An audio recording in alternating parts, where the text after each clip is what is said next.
Why modern anime villains have yet to top Yoshikage Kira? That's right, I'm talking about Part 4's main villain, Yes, Morio's freakiest citizen, Yoshikage Kira. When it comes to anime villains, you might as well call me Sparta, cause I got 2 kings. Let's the go. only other villain I would suggest even putting in the same league as Yoshikage Kira is Askeladd from Vinland. I don't know this guy, but he seems beautiful because he has a very beautiful beard. Saga. But that's a video for another day. Yoshikage Kira is a middle-aged Japanese businessman. He has a proper job with proper co-workers and an Man, those are the dangerous dudes. The dudes that work. incredibly healthy daily routine I am quite jealous of. What sticks out to first-time viewers of the series is how real Kira is. Sure, he has I his don't think he's real, but okay. JoJo's classic bizarre tendencies, but Dio was an this is shit. egomaniac vampire supervillain, and Kars was an Aztec stripper god. Kira is just some dude that kills people. Yeah, Kira is a serial killer. Man, this episode is I think this is my favorite episode. I think this is the most beautiful anime scene ever. I think this is the most romantic anime scene ever, to be honest. A man who has lived in Morio his entire life, preying on women, stalking, and killing them. Just since another he was day. 18 years old. What makes Kira scary is how real he is. Vampires don't exist. Serial I don't know killers if blowing things up, it's being real. do. Cars can only be as scary as a fictional monster can get. I'm sorry to break it to you, but pillar men don't exist. Nobody can go hundreds of years without eating and keep all of their muscles. How well do you know your neighbor? How do you know Man, even eating, I can keep my muscles. This your is neighbor sad, to be isn't honest. a sociopath with a kill streak in the triple digits and that you aren't next? No, Okay, I'd I'm like not to next. apologize. I took You that know way why I'm not next? Because too I'm not far. in Japan. But you get my point. That's why. Kira isn't a fighter like Dio and Those guys live in Japan. In Japan, you can see things like that every day. Cars were. Like, this is a very normal Japanese guy. This is those two guys, those two dudes. This is what you're gonna find in Japan if you go there. Everybody looks He's like a that. predator. He preys on people weaker than him, killing them without any opposition. Let me share the And so scene what? that sold That's no Yoshikage problem. That's normal. Everybody does that. Kira to me. After years of careful evasion, Kira was caught. He was careless. The usually incredibly thorough serial killer left evidence, a metaphorical blood trail that led right to him. Cornered, he has no other option than to fight, and he wins. Kira kills his opponents. He kills the only people who have uncovered his identity. But there's a problem. I don't think you need to kill them. Maybe you need to just kiss them in the lips and they're gonna forget about you because this is so intimate. They have allies that are coming for backup, and they will arrive in like 30 seconds. Kira knows this, and he is afraid of this. He probably can't win that fight. They don't know Kira is the killer. The only people who did are now dead. But once they arrive and see this, I think Kira is a great name for a killer. yeah, it won't be too hard to put 2 and 2 together. So what do you think Kira does here? Does he A, Kills. escape from the scene to ensure his identity remain a secret? Or does he B, stand his ground and prepare for a fight? Or does he C, get down and start playing with his my god, I think victims' it's letter A. I think he escapes from the scene. toes? Kira knows he has no time. He knows he needs to book it ASAP. But standing there, seeing the lifeless corpse of his victim, he becomes fixated on the dude's socks. His What? socks are on wrong, and it really ticks Kira off. Seeing Kira sacrifice everything, his security, his quiet life, just to fix some damn socks on a corpse. But I think it's worth it because man, I'm disturbed too. I don't like these socks. I would do the same. is so irrational. I don't it like this is nice, man. I think it's careless to do. I think it's disrespect against socks to do something like that.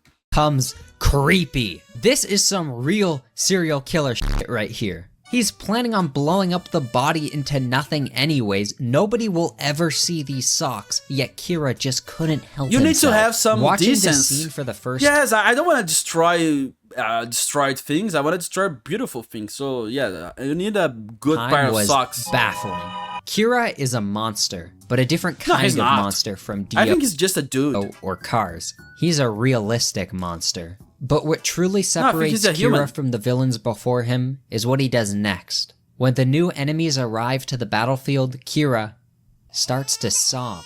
He whines. He cries. Kira puts on the facade like a weak, pathetic civilian. Kira belittles himself and pretends to be the victim, a scared, innocent man caught up in something much bigger than himself. Can you imagine? Man, I would hug him. I'm feeling bad Dio about him. doing- I think I want him to be better. I think. This? Cars doing this?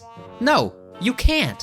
They're both egomaniacs. Yes. They would never lower themselves like that. But Kira doesn't care. Ooh. He is willing to do anything to survive, even at the cost of his pride, and that is something I cannot imagine Cars or Dio doing. Kira is often criticized for coming late into the story. He is only formally introduced around halfway through the part, whereas Cars and Dio were known from nearly the beginning. But Man, what Dio is known before you watch JoJo. To be honest, you know Dio before you are born. When your mother is just saying, "Come on, get out," and you're thinking about Dio all the people time. fail to understand is this plays into Kira's character. Kira is a man who hides in plain sight. That's like his whole thing. I want to find Kiro. Where's here? Kira is a I think he's here. I think this is Kira. I think this is him. man who hides in plain sight. That's like his whole thing. It's not that Kira wasn't in the first half of part 4, it's that you didn't even notice he was there. Literally. This isn't What? some metaphorical crap.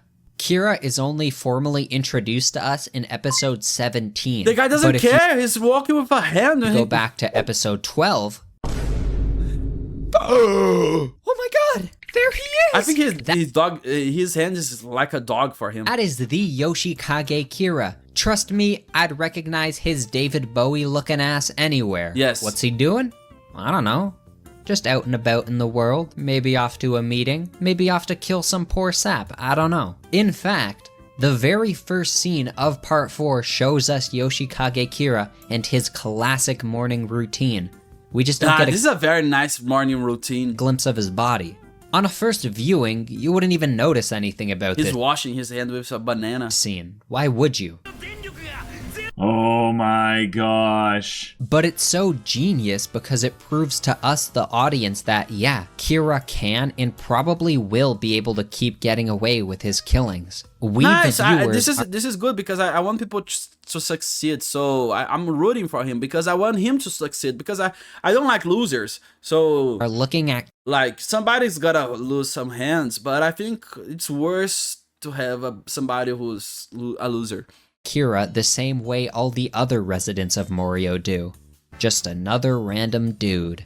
Okay, that's as objective I'm gonna get with this video. The rest of this is gonna be classic Chewy Dog yapping about why I love Kira with very little actual reason. I think I love him and because he's insane beautiful. I think I love him because he's a beautiful man. biases. So if you don't want to hear it, you can get the fuck out. It's called a door, and you No! can walk right through it.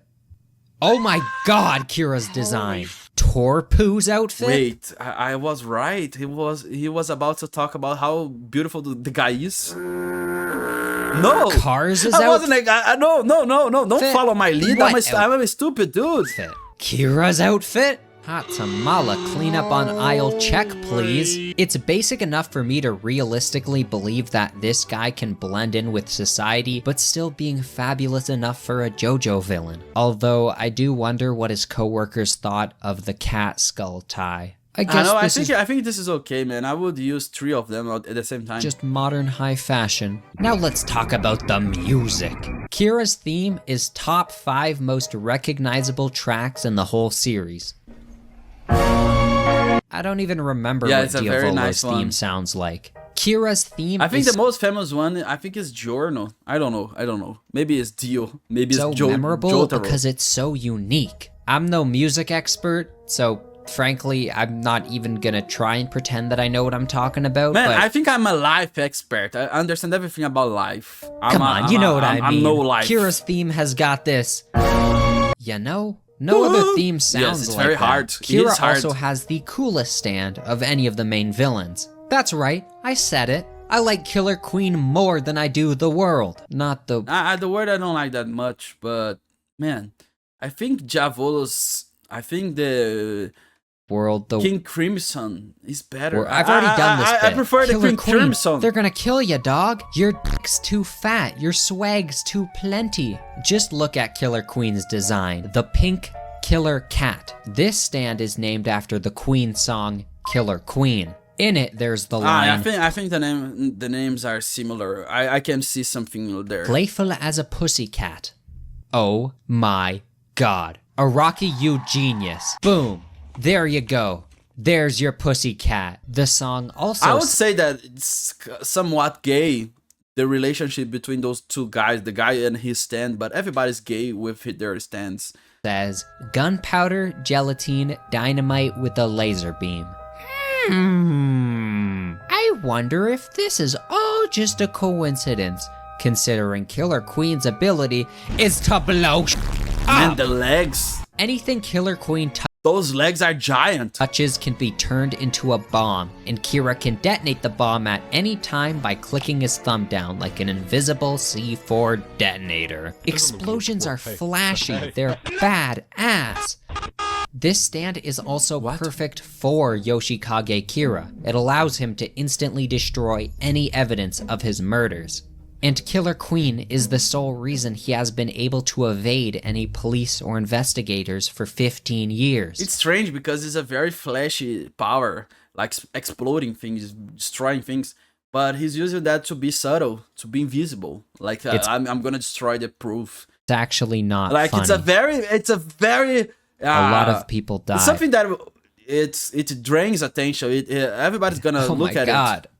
Do you get it? But no, he uses just to destroy proof. Character stand is to repair things, and the main villain stand is to break things. That's like, oh my god, they were made for each other. Yeah, look at this. Look at these fine young gentlemen. All right, you are sick in the head. Oh, my favorite. Oh my god, I love that one. You think Two-Face Joe is cooler than Catman. Another fascinating part of Kira is all the phases we see him go through. Back to the sock scene from earlier, Kira... Yeah, socks, hands, ties, that's it. What's up? He let his psychotic tendencies get the best out of him, and he is caught. But Kira had a trump card, a backup. Kira has been stalking a man named Kosaku Kawajiri. Kira knows where he lives, he knows his family, he knows his job. Kira even practices his handwriting. Okay, this is very obsessive. Kira abducts Kawajiri and man, this is very obsessive because I've learned a lot of people's handwriting because man, I can imitate 17 people at the same time. Like I'm just observing. I can steal everybody's handwriting. This is my hobby, to be honest. I love stealing people's handwriting, and I can say this is hard to do, man, because man, after the 16. Handwriting, it becomes easier to steal somebody's handwriting, but man, this guy has some experience, I can say, because it's just my land of work. Brings him to Cinderella Beauty Salon and forces the owner to use her stand to swap their faces. That day, Yoshikage Kira died, and thus begins Kosaku Kawajiri era. This is my favorite arc in the entire franchise. Watching Kira attempt to assimilate into a family he doesn't belong in is so creepy yet so entertaining. The solitary serial killer now has a wife and a son, and he cannot blow his cover. At this point... Yes, man, he's gonna have a lot of sex now with his son, I think, because I think he has more intimate moments with his son than with his wife. Yeah. In the story, the perspective shifts over from Josuke over to Hayato, Kira's new estranged son. And we get to witness Hayato's journey of learning that his dad isn't actually his dad. Capgras delusion what a weird is a real thing to do, man. Imagine knowing that your dad is not your dad. In which you believe someone close to you has been replaced by an imposter. Imagine if your grandfather pretends to be your dad. Come on! And I'm pretty sure Araki created this arc to explore this idea. Kira's final phase comes when he is cornered yet again. Like a dumb little rat in a rat trap factory, the kid got him. Yet again, Kira's been outed as a killer, and well, old habits die hard. Yes. Kira lets his emotions get to him, and he kills the kid. There is no way to get out of this now. His wife is just outside the door. There's a dead kid on their bathroom floor. Kira, you are done. But then, it's morning, and the kid is alive. What? Oh, It's Groundhog Day time. Kira awakens his time bomb biting dust power spike. If Kira ever f***s up again, the day will automatically reset without him even doing anything. After an entire arc of Man, so he's gonna kill his son like 3,000 times? That's that, man, this sucks. This sucks. It's gotta do all of it, all of again. Oh, but he likes it, so it's a different thing. Kira cowering in fear, he is now immortal, and it's getting to his head. Kira becomes one cocky bastard. F*** it. Melon head. Does he even look like Kosaku anymore? What? Kira doesn't care. He's unstoppable now. Let them figure it out. Let them deal with Killer Queen Bites the Dust. All throughout a single JoJo part, Kira goes from default skin to the MILF magnet, and finally, MILF magnet. Kira the melon-headed bites the Dustian. All of these phases fully explored in like 15 episodes. Other villains go through their own phases too, but none have kept me as invested and Yes, on I the think edge this is a of very nice villain. my seat the way Kira did. And I think that is the crux of why I love him so much. Kira keeps me entertained. He keeps me guessing what he is gonna do next. How will he get away with it this time? No other villain in JoJo's has completely enthralled me the way I have to Kira say did. this. And honestly, not really any I other. think this is one of the best mangakas ever. I think Araki can do everything. This guy, he really can do everything. Horse racing manga, prison manga, Italian mafia manga, everything he can do, and he doesn't care. And I think this is one of the best mangakas of all time.